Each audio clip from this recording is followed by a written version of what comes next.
I could finally focus on my studies and my future without constantly worrying about what my family would try to take from me next.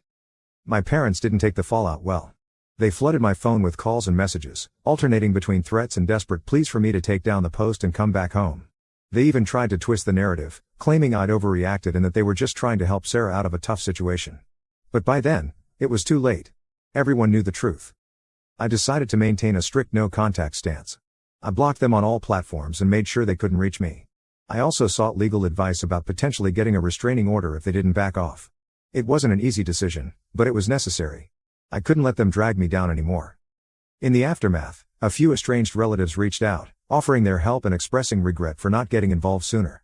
My college even offered additional financial aid after hearing about my situation, which was a huge relief. Through all of this, I've grown a lot. I'm more confident and self-reliant than I ever was before. My academic performance has actually improved now that I'm not constantly stressed about my family. I've also made new friends and built a support network that I can actually rely on. Looking ahead, I'm focused on achieving complete financial independence. I'm also seriously considering cutting ties with my family for good. The cycle of toxicity has gone on long enough, and I'm committed to breaking it. It's not going to be easy, but I'm determined to build a better future for myself, one where I'm not constantly looking over my shoulder, waiting for the next betrayal. So Reddit, Ida, for refusing to give up my college savings to my sister and for going public with what my family tried to do to me? Update 1. It's been about 3 months since I posted my original story, and a lot has happened. I want to thank everyone for their support and advice. It really helped me get through some tough times. After I moved out and went public with what happened, things got pretty crazy. My parents and Sarah didn't take it well at all. They kept trying to contact me, switching between angry threats and guilt tripping. I stayed firm with my no contact rule, but it wasn't easy. About a week after I left, my mom showed up at my friend's place where I was staying. I have no idea how she found out where I was.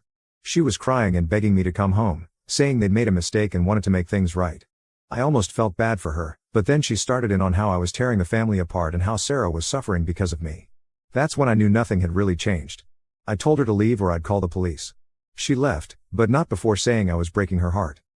The next day, my dad called my college trying to get information about my classes and schedule. Luckily, I'd already talked to the administration about my situation, so they didn't give him anything. But it freaked me out that he was trying to track me down like that.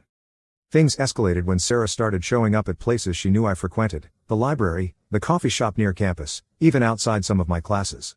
She'd try to corner me, alternating between screaming at me for ruining her life and begging me to give her the money. It got so bad that I had to change my routines and ask friends to walk with me between classes. About a month after I left, I got a call from my aunt, my mom's sister. She said she wanted to meet up and talk. I was hesitant, but she had always been kind to me, so I agreed to meet her in a public place. When I got there, I found out my parents had put her up to it and they were hiding at a nearby table, waiting for me. I felt so betrayed. I left immediately and blocked my aunt's number too. The social media fallout continued. My parents tried to do damage control by posting their own version of events, claiming I was a troubled kid who had stolen money from them and run away. Some people believed them, but most saw through it. It was hard seeing family, friends and distant relatives take sides, but I was grateful for those who stood by me. Sarah took it to another level. She started a GoFundMe campaign, claiming she was a victim of financial abuse and needed help to escape a toxic family situation. She used my name in it, twisting the story to make it sound like I was the abuser. I had to get a lawyer involved to get the campaign taken down. Speaking of lawyers, my parents threatened legal action against me. They claimed I owed them money for raising me and that they had a right to my savings. It was ridiculous, but it scared me enough to seek legal advice. The lawyer assured me they had no case, but advised me to keep documenting everything just in case.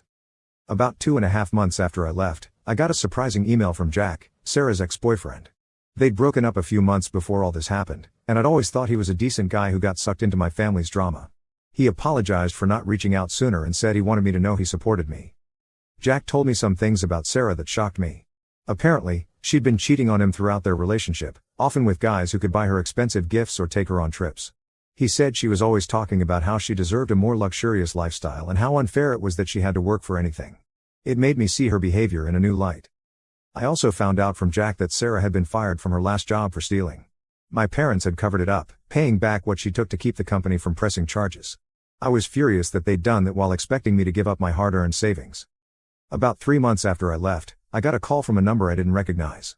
It turned out to be my grandfather, my dad's father. We'd never been close, he lived in another state and we only saw him every few years. He said he'd heard what happened from a cousin and wanted to hear my side of the story. I was cautious at first after what happened with the aunt I trusted, but as we talked, I realized he was genuinely concerned.